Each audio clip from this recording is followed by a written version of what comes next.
Hey everybody, it's Ron at Becoming Enlightened Together. We're going to go ahead and close off the week, which technically ends today, starts anew tomorrow. I mean, I know everybody's got a different calendar and all that kind of stuff. It is what it is. That's the way I work it. I work it from Sunday all the way to the following Saturday. Okay. And we're closing this particular Saturday off with the energy that's overall, which is Ewas in the upright, which talks about, forward movement. It talks about horses working side by side. It talks about horse and carriage or horse and rider, and they have to have some type of a relationship, working in harmony, loyalty, teamwork, trust, all of that kind of stuff, right? So it also could talk about, forward movement of some kind, transportation, even a change for the better in something. So it refers to gradual progress in something, or perhaps in some type of personal venture you just set upon. Maybe you're an entrepreneur or something. You started a website. I wish you the very best of luck.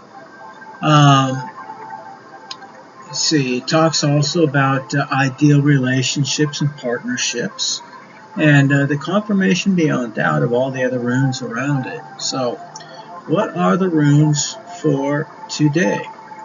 Well, for the past is what we pulled last Sunday for today, which is the close of the week, Saturday. We pulled Wunyo in the reverse. Now, Wunyo typically in the upright is a very powerful rune. It talks about joy and bliss and ecstasy, those kinds of things. So very, very powerful and very dramatic. But, in the reverse, it talks about more dismal types of feelings, such as dissatisfaction and misery, a state of fear, strife. It talks about feeling impatient, sorrowful, sense of alienation, perhaps deliriousness, giving in to all forms of intoxication. It even talks about being possibly possessed by higher forces. It talks about somebody who has a practical and impractical, I should say, it's not justified, enthusiasm. They're really trying to put on their mask, which is crumbling all around them, and they don't realize they're overcompensating to the degree that everybody else is picking up on. So, in the reverse, it also talks about somebody who's basically in a raging frenzy. They're furious. They've been found out. Those things which have been done in secret are, being let out. We've been talking about the karmics for 3 straight weeks now. So these are the kinds of things that they're going through. Okay. Now, our present energy is that of Lagos. And Lagos represents water, if you will. And in terms of divination, water is representative of emotions, okay? Or cups in the tarot deck. So things dealing with someone's emotions and so on, their feelings. So with that, it also talks about water in the physical sense, in terms of its the way it moves, the flow of water, or the flow of emotions, or stoppages, things of that nature, perhaps even leakages. So it talks about it in the classical sense, but it also talks about it, in terms of one's emotions. Alright, so it also means things such as intuition, fantasy, dreams, things which are hidden, the occult, even occult abilities, psychic abilities, being highly intuitive or empathic. It talks about having some basic reference to femininity. So things which are secret or hidden in femininity, a woman's vagina, basically her intuitive nature, her psychic abilities, the link that they typically have with their offspring, for example, defies normal, you know, relationships or closeness. So Legos also talks about, basically success in travel and success in acquisition, whatever it is that you're looking to gain. Okay, so that's our present energy. It went from being very sour at the entrance of the week to being increasingly better at the end of the week. So we're ending off pretty powerfully. So that is the water rune. The next rune that we have, which is our obstacles and challenges, represents the wind or the air, if you will, in terms of elements. And that is Wunyo, once again, but this time it's in the upright. Now, Wunyo, as I said, is basically things of wind, and wind really typically represents things of the intellect, oration, and things of that nature. So it's represented in tarot with the swords. Okay. So basically, what we have here is joy and harmony and blessings, affection and desire and pleasure, fellowship, ecstasy. It talks about glory, prosperity. It talks about spiritual rewards and success, and the recognition of one's own worth. So, as you can see, that would ordinarily be a very positive thing. How could that be an obstacle or challenge? Well, because of want of these things, we can lose all of these things. For one example. Another example is to remind us to stay humble as we, close out this cycle. We see those who have been arrayed against us brought out into the open. No longer can they be in denial. And you see everything for what it is, You're not to take glory in that, or, I'm not trying to tell you how to act, okay? But again, karma is always at play here, and balance is always at play. So it's better to forgive those who, have done things against you. That doesn't mean you have to take them back or entertain them, okay?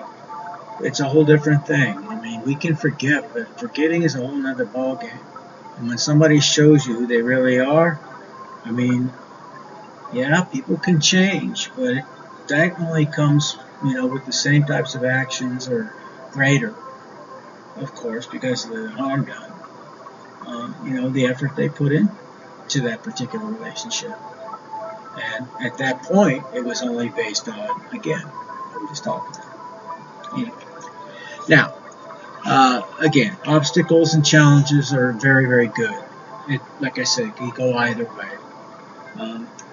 Because these are the things that a lot of these karmics actually had and they lost, or they believed that they had. When they realized their excess was lacking, they was lacking something, and they tried to fill that void with every imaginable act, deed, some even heinous.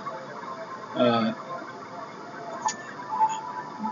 now a lot of them are paying the repercussions. Okay, so they lost all those things, and basically what's happening is the collective is going to be stepping into a lot of these things, and we're not to lose ourselves, in the process. Okay, now the help and advice is that of Aglas, and Aglas is in the upright, and it's like a yin and yang kind of a thing. All the runes in that second group family are Aet, that's more or less looked over by the god Heimdall, who's the guardian of Asgard.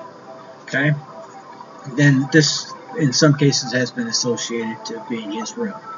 But it talks about hail, how it can destroy an entire crop, which could destroy an entire community.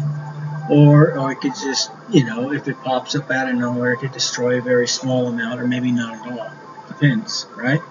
So it could go either way. But it talks about limits, uphills, or upheavals, I'm sorry. It talks about risks and delays.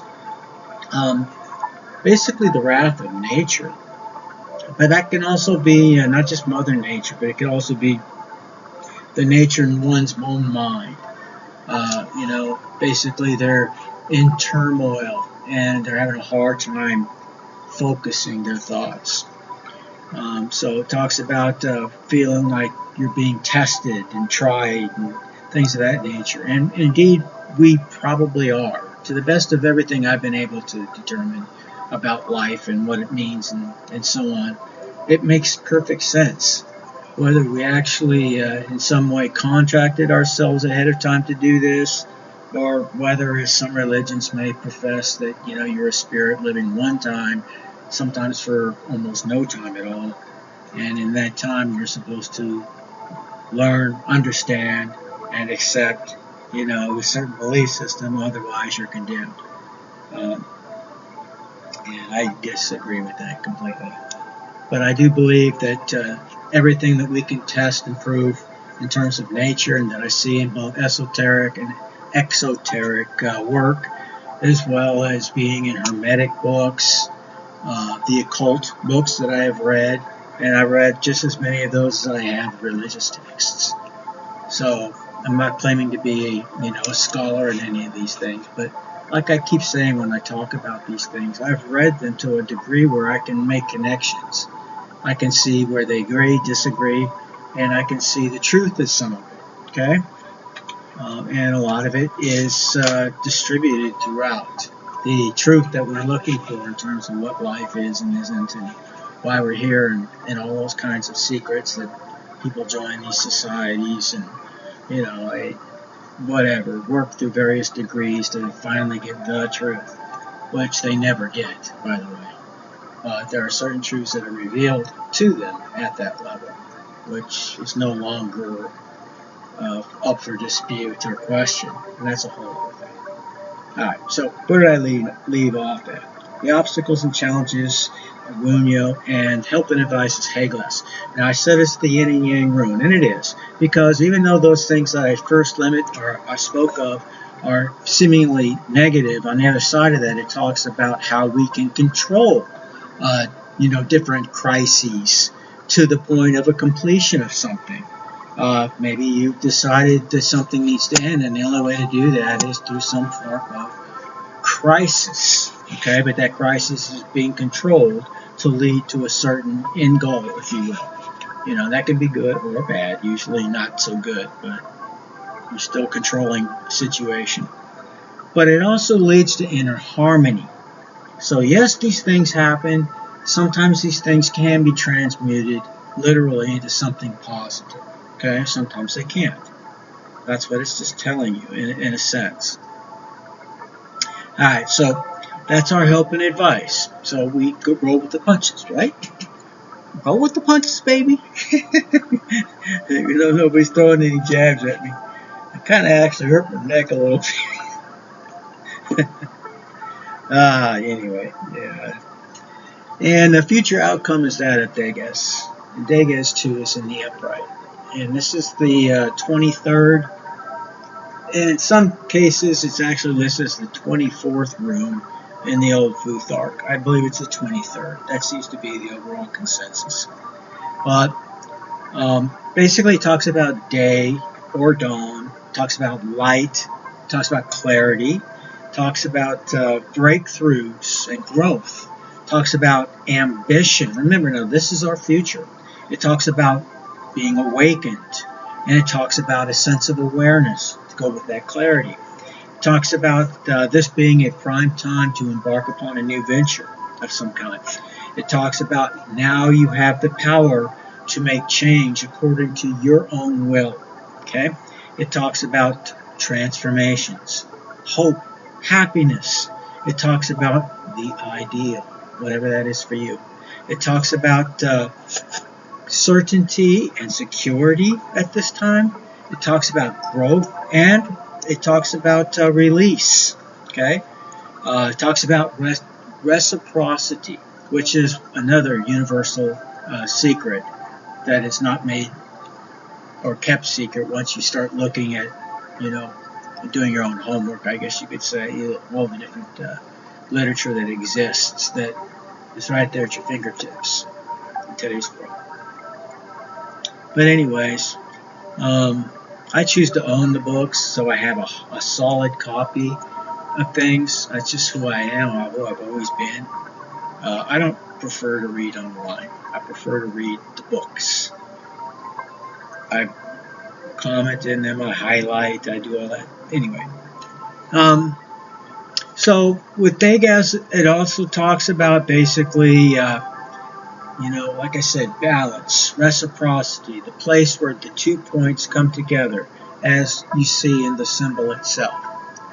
You see how it looks like an hourglass turned on its side. The 2 points in the middle, they come together. Different, yet at the core the same. Okay, so that closes out the week.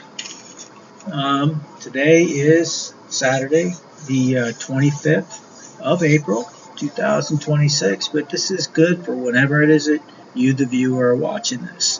Whether it's tomorrow, which is Sunday, the 26th, or whether it's, a year or 10 years from now. It's all good. That's the way energy works. That's the way time actually works. It's not a linear old freaking landscape. It's more like looking up from a helicopter down. There's a multitude of realities that are happening simultaneously in accordance with physics. We see these things, echoed as above, so below. We see it in both Hermetic and esoteric works. It's also echoed in the exoteric works, the regular dogma you get from all religions when you look at them, and you can see the similarities and differences. Yeah, there's a cultural wrapping around each of them, but they're saying almost identical things in a lot of ways. And the lives of many of the leaders were very, very similar as well. I mean, up to the very acts of, them trying to be murdered before they're even born by whatever ruler or leader was at that time. Anyway, it's a whole other thing. I get off in these tangents. I am sorry, but I'm not at the same time. It's who I am. So all one of you out there who's watching me, you already know that by now. And that's it. That's it for today. That's it for this week. And I wish you all the very best. Tomorrow starts a whole nother week, and I'll do a whole weekly read. In the meantime, y'all stay victorious out there. And in the far off future, we will all get together again at Valhalla and do battle with all the monsters and the giants and all that side by side with the gods.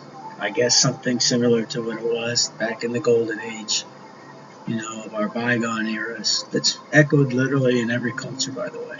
This is why I find this stuff so fascinating. It helps me to put together a larger piece of the puzzle. So, I know, I get like a nerd. I get really excited about this stuff sometimes. So, I guess I am nerd-like in some ways. Anyway, I'm giving nerds a bad name. You guys all take care, and I'll see you guys tomorrow. God bless.